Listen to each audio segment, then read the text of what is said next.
Anne, thank you for taking the time.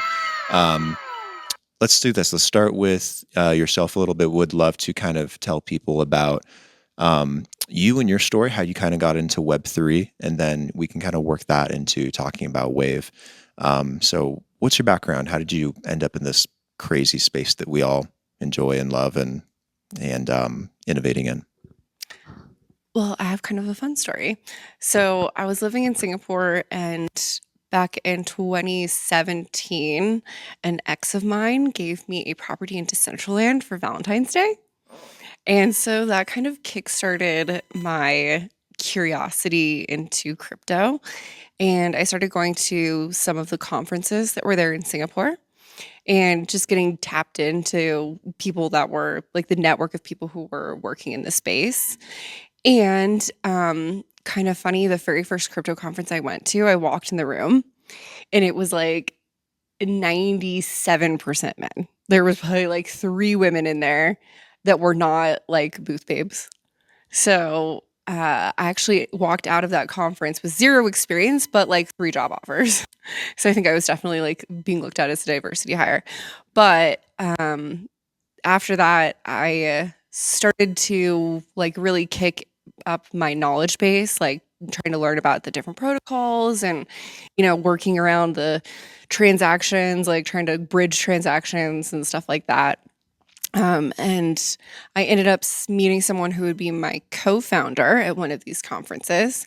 And in 2019, I went full time in crypto, and we started a SaaS company that works on anti-money laundering compliance for financial service providers that use crypto as a financial service product.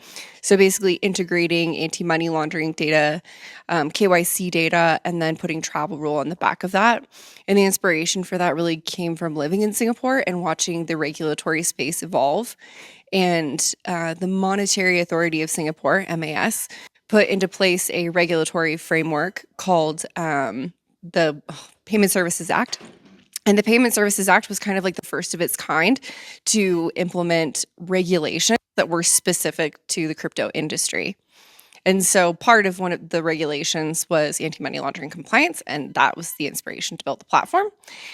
We ended up getting funded by Ripple and Techstars, and then I moved back to LA not long ago and kind of recently joined Wave, although I've known their founding team for quite a while.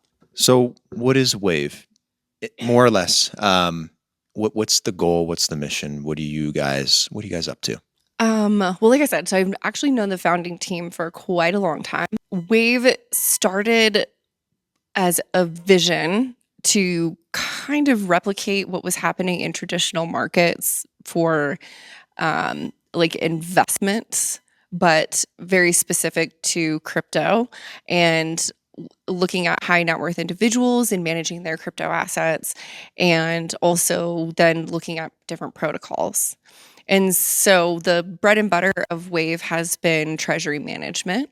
We manage the treasuries for several of the large layer ones, layer twos, Cardano, Polygon, Filecoin, Hedera, Ripple, and a handful of others.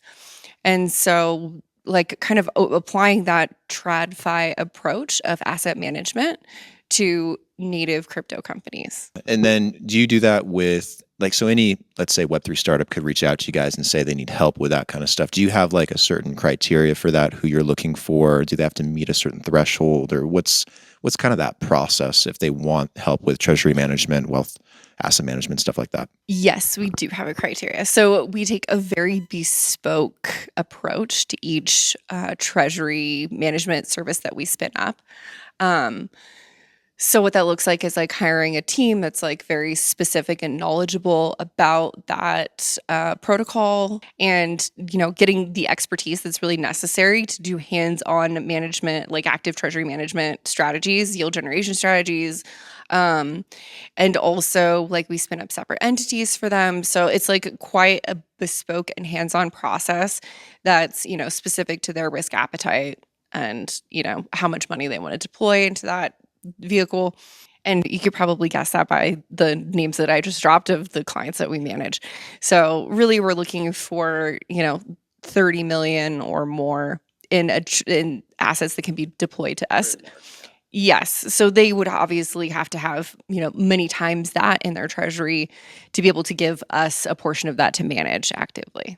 And then what's your goal here at Permissionless? What do you guys want to do as Wave? Are you looking for um, other companies potentially to work with, collaborations, partnerships, clients? So from our team, myself and our head of like our VC head came, Gerard, head of our investments. He's here looking for other VCs to connect with, kind of like for sharing deal flow. And he's also looking at startups and meeting some of the startups that he's been talking to. For myself, I'm more looking for more treasuries, of course, and also to reconnect with some of the projects that we already manage. So just a bit of, schmoozing and reconnecting with some of our clients and hopefully getting new ones. Where can people go to learn more? Do you guys have a website? Obviously, you probably have a website, but do you have documentation there as well? Do you have community? Do you have a place people can contact you guys if they do want to work with you, if they are a large cap? Where would you send people that might be interested? I would send people to my Telegram. We do have a website. There's not, I mean, again, we're a SEC registered company, so we have to be very careful about what we put on paper and what we share with potential clients. So if you're looking to connect with me directly, if you have a sizable treasury you need management for, then my Telegram handle is ANNE Wave. So my name and Wave, WAVE. And you're more than welcome to reach out to me there. That's probably the best way. We're not terribly active on Twitter. We do have a Twitter handle, but again, we're quite cautious of what we put out there. So, can I ask you some questions? Sure. How did you get into Web3? I went to medical school. I was going to be a doctor. My track was in neuroscience.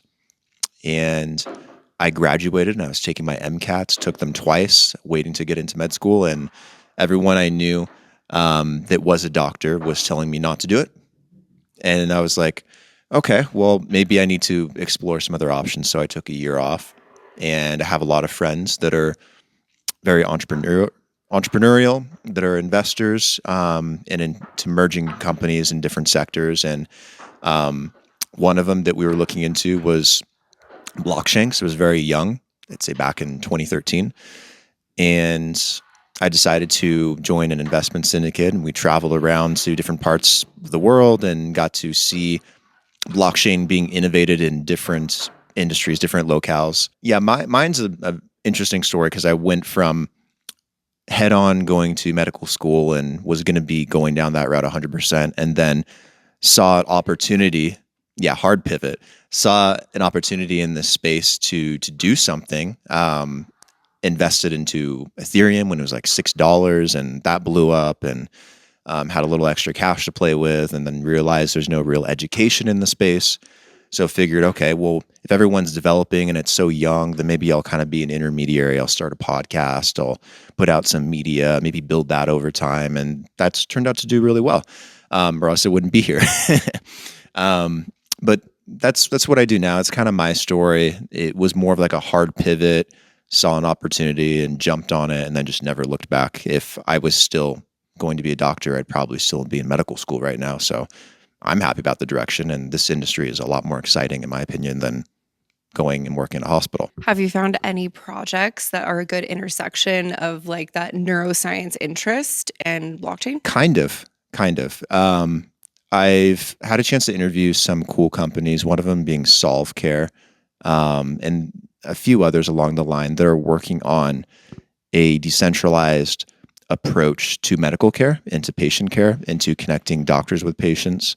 And I think that could be a very interesting route, as well as working that into the logistical part of the medical bureaucracy that exists at hospitals and through government. So I don't see a whole lot of use cases there right now, but it is constantly evolving, and it is something I have a natural interest in simply because of my background. Thank you for having me. Thank you for having me on my own show, and thank you for joining.